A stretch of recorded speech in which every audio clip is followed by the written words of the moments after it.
OP-nya pemegang polis. Kalau nggak diposting ini nggak bakal masuk. Jadi harus posting dulu. Nah, kalau sudah diposting, maka akan muncul di sini daftar bukti pemotongan PPh. Jadi lampiran 1 bagian E. Ini lampiran 1 bagian E namanya. Nah, ini sini ada nama pemotongnya Prudential Life PPh, dan di sini ada nanti penghasilannya berapa dan kreditnya pajaknya berapa.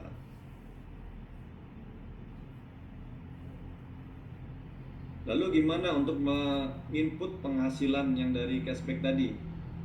Jadi pemegang polis harus masuk ke lampiran 3 A strip 4 bagian B. Jadi ke sini ya, lampiran 3A strip 4 ini bagian B. Bagian B ini penghasilan neto dalam negeri lainnya. Ini diklik tambah.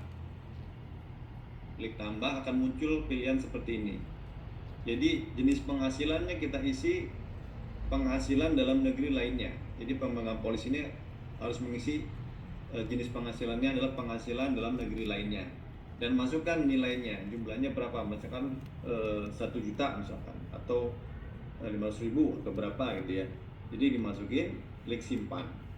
Nah, jadi sederhana sebenarnya, hanya input aja. Berikan contoh perhitungannya. Jadi misalkan ini ada seorang karyawan, dia punya penghasilan dari pekerjaan itu 166 juta setahun, dan sudah dipotong pajaknya PP 21-nya 9 juta 4,5, ada bukti potongnya A1, ya kan. Nah, kalau hanya terima penghasilan dari pegawai, laporannya udah pasti nihil, 0, karena sudah dipotong pajak oleh perusahaannya ya.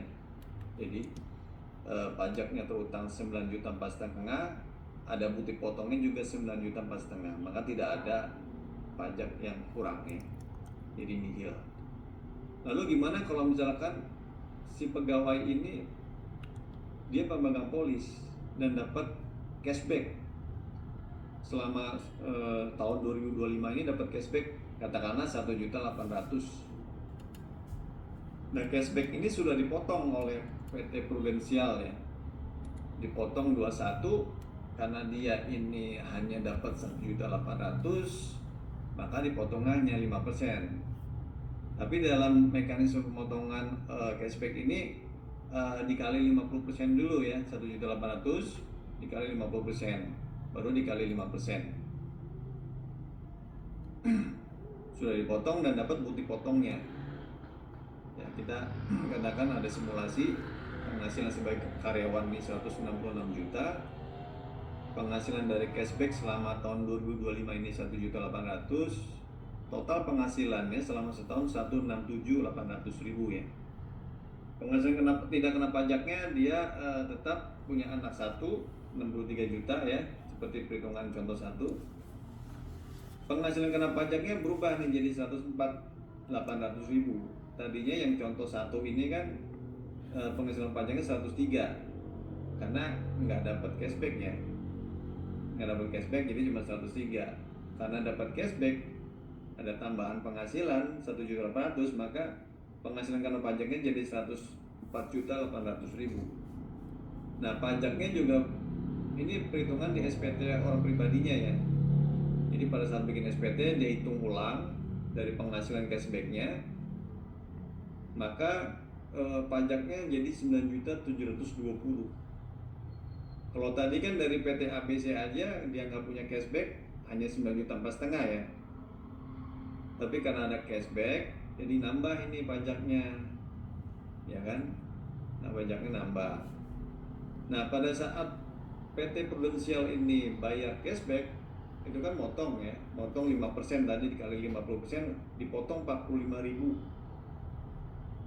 Jadi total kredit pajaknya 9.495.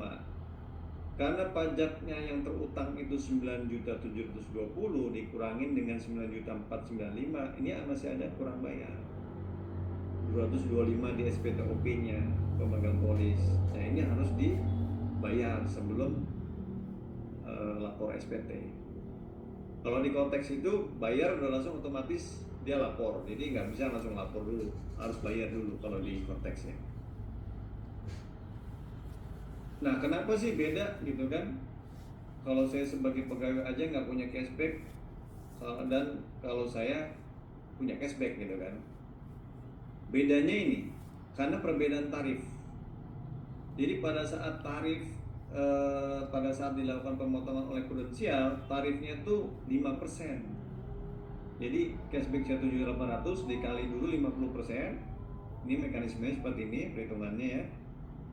Kemudian dikali 5%, karena sampai dengan 60 juta itu kan tarifnya 5% ya. 45.000. Ya. 45.000. Ini pada saat prudensial motong ya, motong cashbacknya gitu, dipotong 45.000.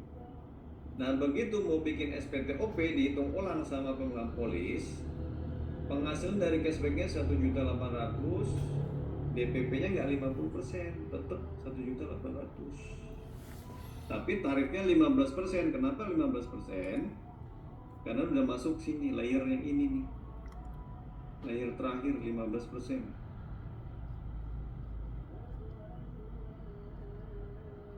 Ya, layer terakhir 15%. Makanya pajaknya jadi 270.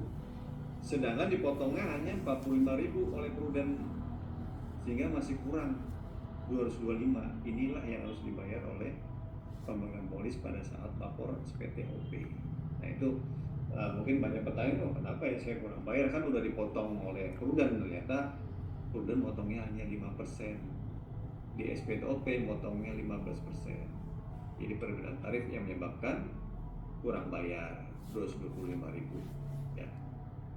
Ya, menurut saya cukup sekian. Di lampiran ini ya, lampiran 1 ya, halaman 3.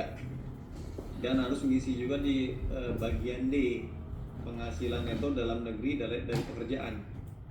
Penghasilan brutonya harus sama, tapi kan nanti ada pengurangan penghasilan bruto di bagian D-nya, harus diisi gitu. Jadi diisi sesuai dengan bukti potongnya gitu. Nanti akan diisi juga penghasilan netonya. Yang dihitung itu dari penghasilan netonya, bukan bruto. Jadi untuk menghitung pajak itu dari penghasilan neto, bukan bruto. Misalkan Bapak punya daftar bukti potong nih dari pekerjaan, misalkan penghasilan brutonya katakanlah 5 juta gitu kan, dipotong pajaknya katakanlah 100.000. Nanti di bagian D-nya ya itu harus diisi. Ini saya present aja ya. Saya ada Excel-nya ini, saya present aja biar mempermudah ya, Bu Sari ya. Ya boleh Pak Didu.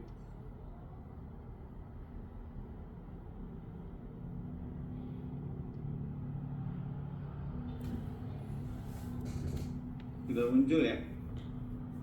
Ini saya ada versi Excel. Jadi kan saya nggak mungkin masuk ke Cortex ya, karena confidential. Jadi saya nggak bisa masuk ke Cortex saya. Tapi saya ada versi Excel-nya. Ini sebenarnya isian-isian yang hasil isian dari Cortex. Jadi kalau kita lihat ini kan lampiran 1 ya, lampiran 1 halaman 3.